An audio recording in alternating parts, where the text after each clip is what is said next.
The U.S. plans to provide Ukraine with funds from the Russian oligarchs. Recently, Democrat leader Chuck Schumer said that to raise the $33 billion requested by the president, every possibility must be activated, and a draft law has already been introduced to that effect. Ukraine needs any aid that it may receive, and at the same time, we also need all the assets that can be raised to provide Ukraine with the kind of assistance that it needs, Schumer said.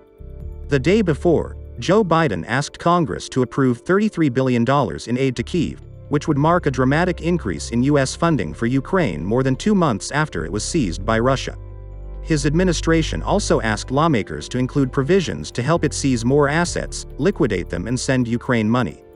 Schumer said the newly added provisions would make it easier to seize assets belonging to oligarchs in the United States while allowing expedited federal court proceedings, as the White House requires.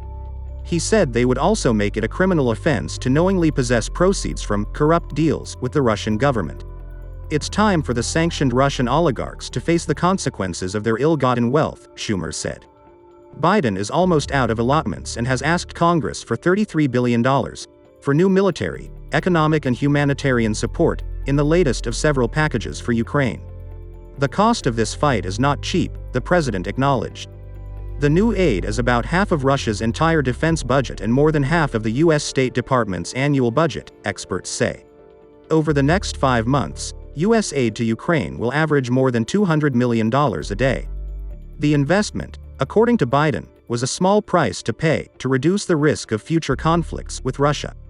The U.S. became more actively involved for several reasons. Diplomacy between Ukraine and Russia stalled in the face of revelations of atrocities committed by Russian troops, particularly the execution of civilians in Bucha. Anyway, Moscow's early participation in the peace talks never seemed reliable. Mr. Putin is too greedy. The U.S. is also stunned by the staggering lack of effectiveness of the Russian military, which is the largest in Europe.